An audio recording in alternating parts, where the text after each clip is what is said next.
C'est vendredi, c'est les amis d'Alexis, bienvenue dans ce nouvel épisode.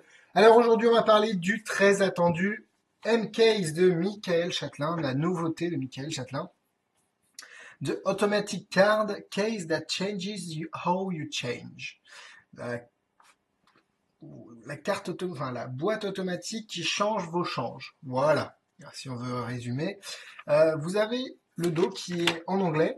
Donc packaging typique de chez Monsieur Chatelain, on a un DVD très très fin, la boîte arrive plat, pardon. Donc en gros vous avez à la montée, c'est pas compliqué, tout est expliqué, vous avez même un petit papier qui vous explique très simplement comment la monter. Donc vous avez un DVD et le gimmick disponible en bleu et en rouge. Et en fait, si je pouvais résumer la boîte en une seule phrase, ce serait que c'est une sorte d'Imber Wallet pour un portefeuille Imber pour déguiser dans une boîte qui paraît normale. Donc laissez-moi déjà vous parler du prix. Il est de 32 € sur à peu près tous les sites. Personnellement, je l'ai acheté sur Big Magie, un service impeccable, reçu en 3 jours. Mais vous pouvez aussi l'acheter sur le site de Monsieur Chatelain, Gimmick Magic, et puis dans toutes les bonnes boutiques qui auront M-Case en stock. Le déballage et la qualité. On reçoit donc un DVD qui est assez bien tourné, je dois l'avouer. En fait, ceux qui ont des produits de Michael Chatelain de précédents se sont rendus compte qu'en fait les produits, enfin les DVD étaient tournés chez lui avec une qualité d'image pas aussi bonne qu'on pourrait l'attendre. Et là, il a fait tourner aux États-Unis, à Las Vegas. Il en a profité quand il était à Magic Life c'est l'été dernier. Et donc, c'est une meilleure qualité. On a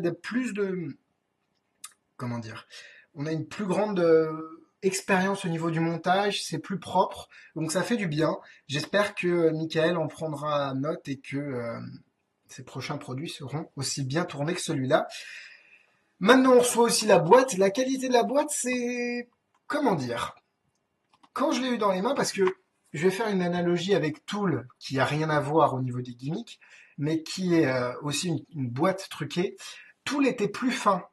Là, ici, on a une boîte qui est un peu lourde, je dois l'avouer, et les finitions sont...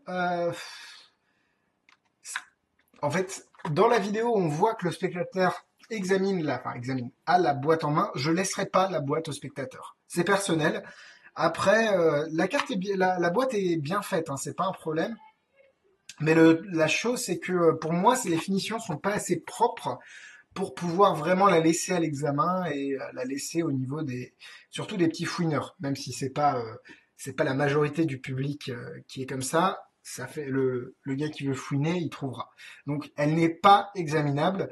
Les spectateurs peuvent l'avoir en main, ça c'est sûr, mais elle n'est pas examinable. J'insiste bien sur ce point. Une petite démo, un jeu de cartes. J'ai aucune justification pour ça. Je n'ai pas encore cherché. Les gens à qui j'ai montré ce tour ont pas l'air d'être dérangés par ce manque de justification, donc tant mieux. Hein. Mais c'est vrai que certains magiciens, certains d'entre vous vont me dire ah bah pourquoi tu fais ça? C'est pas justifié, etc. Donc bon, une carte de prédiction. On va laisser là. Et ce que vous allez faire, vous pouvez mélanger le jeu peut être mélangé. Vous allez toucher n'importe quelle carte, juste toucher. Donc imaginons celle-là et le spectateur a un choix vraiment libre. Et on va mettre la carte dans l'étui. D'accord? Parce que j'ai même pas envie d'y toucher. Et là, vous demandez au spectateur de mettre sa main dessus, en fait. Donc il met sa main, pas de souci. Il peut mettre sa main dessus, il n'y a pas de problème. Et c'est là que j'ai pas trop de justification, pourquoi faudrait la mettre dans la boîte, etc. Mais j'y travaille, vous inquiétez pas, c'est juste pour vous donner un aperçu de ce qu'on peut faire. Quand vous sortez la carte, la boîte est vide, vous vous retrouvez avec le roi de pique, la carte qui a été choisie par les spectateurs, et si on regarde la carte que j'avais prédit, le roi de trèfle, les deux cartes jumelles. Donc on a une coïncidence assez sympa. C'est une routine de base, vraiment très très très très très basique. Mais voilà, ça c'est... Et puis je fais tomber mes cartes. Ça c'est vraiment une idée de base qu'on peut avoir avec la M-Case. Donc les plus et les moins maintenant. Au niveau des plus, c'est vrai que c'est un outil formidable. C'est vraiment génial comme outil. Ça permet de faire des changes à vue, même si c'est pas dans l'optique enfin, j'utiliserai pas comme ça. Comme Michael le dit dans le DVD, j'utiliserai plutôt la boîte pour avoir un temps d'avance sur le spectateur, comme je l'ai fait là. En fait, le spectateur ne se doute pas qu'il y a eu un change. Voilà. J'utiliserai plus sournoisement, on va dire.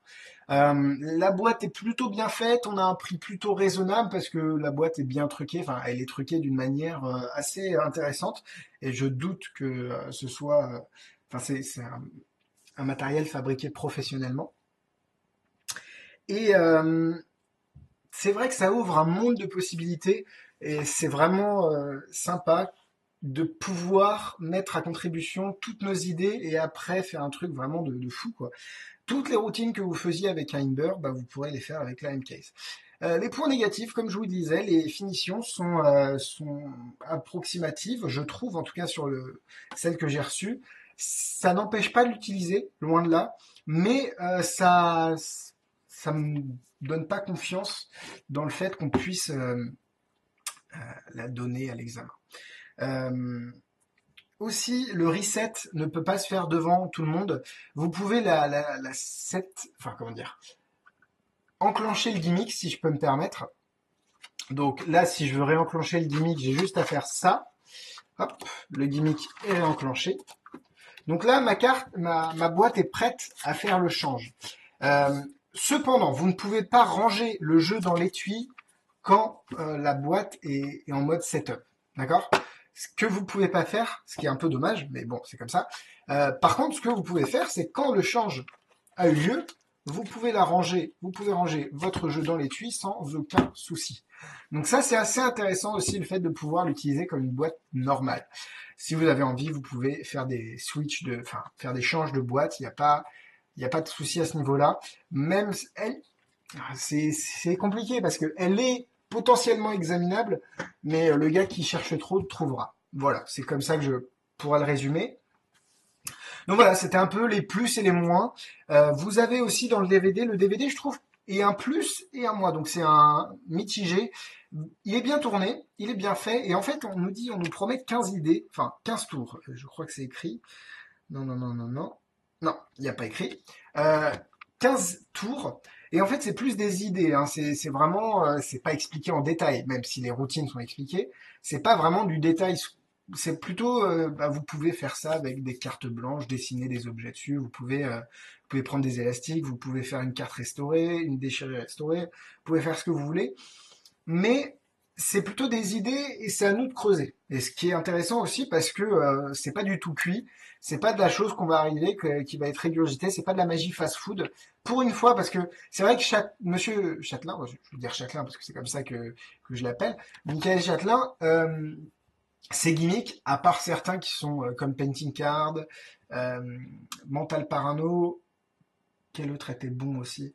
Euh, Bref, il y en a quelques-uns qui valaient le coup. C'est vrai qu'il y a d'autres gimmicks qu'on se disait plutôt, bon, bah, ce sera pour YouTube, ce sera plutôt pour de la vidéo. Et là, c'est vraiment un effet que vous allez pouvoir faire dans le vrai monde, de real world. J'ai fait de la translation littérale, ce qui est moche. Mais bref, vous allez pouvoir l'utiliser, ce gimmick.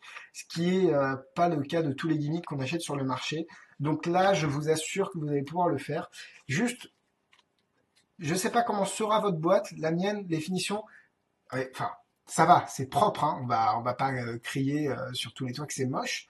Mais si on regarde de plus près, les finitions pourraient être mieux faites. Voilà, c'est un peu, voilà, c'est tout. C'est pas méchant, mais c'est juste que ça pourrait être encore mieux. Un petit point à noter aussi, il y a la Romero Box qui a été, qui est sortie en août 2013, je crois, et qui fait exactement la même chose. Alors, Michael avait tourné son DVD en août. Il avait eu l'idée 2 ans auparavant. Donc Michael a des preuves de la paternité de l'effet. Je ne sais même pas comment fonctionne la Romero Box, donc je ne veux pas rentrer dans les détails du conflit. Juste vous dire que je ne peux pas comparer les deux produits, même s'il y a pour l'instant un petit débat entre savoir qui est-ce que Michael l'avait avant, blablabla, etc.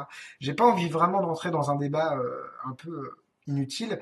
Je peux juste vous dire que c'est un très bon accessoire. Si vous avez l'argent et si vous avez envie de faire ce genre d'effet, d'avoir un accessoire qui vous permet de faire des choses assez impressionnantes et assez sympas, n'hésitez pas. La M-Case est pour vous. Je vais mettre 3 cœurs. J'ai enlevé un cœur pour les finitions parce que il manque juste ce degré de finition qui, qui l'amènerait, qui ferait de la M-Case un des meilleurs accessoires de close-up qu'on puisse avoir. C'est pas loin, mais c'est pas le meilleur accessoire de close-up. Donc, il manque ce degré de qualité que j'attends encore, mais je suis sûr que les prochains tours de Michael seront tout aussi bons et avec un peu de chance, un tout petit peu mieux fini. Et là, ce sera parfait. Niveau difficulté, il n'y a pas trop de difficultés, plusieurs manières de déclencher la M-Case. Franchement, il n'y a vraiment aucune difficulté, une étoile. Donc voilà, c'était mon petit avis sur la MK. J'espère qu'il vous a plu. J'espère que j'ai pas été trop ennuyant, pardon. Et j'espère que ça vous a aidé sur acheter ou pas acheter la M-Case. Si vous aimez les vidéos, si vous aimez Magitest, n'hésitez pas à cliquer sur j'aime sur notre page Facebook qui est dans la description de la vidéo.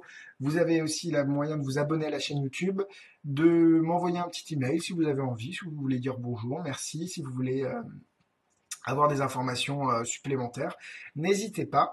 Voilà, c'était le 38e, je ne sais pas, 38e je crois, hein, parce que la semaine dernière c'était le 37. Bon bah 38e épisode, ça passe, ça passe. J'espère que je suis toujours au même niveau, j'espère que je m'améliore en fait. Voilà, je parle pour ne rien dire, vous auriez pu couper la fin de la vidéo, et je vais le faire. Non, je vais pas le faire en montage. Bon, bref, bisous bisous, prenez soin de vous, à la semaine prochaine.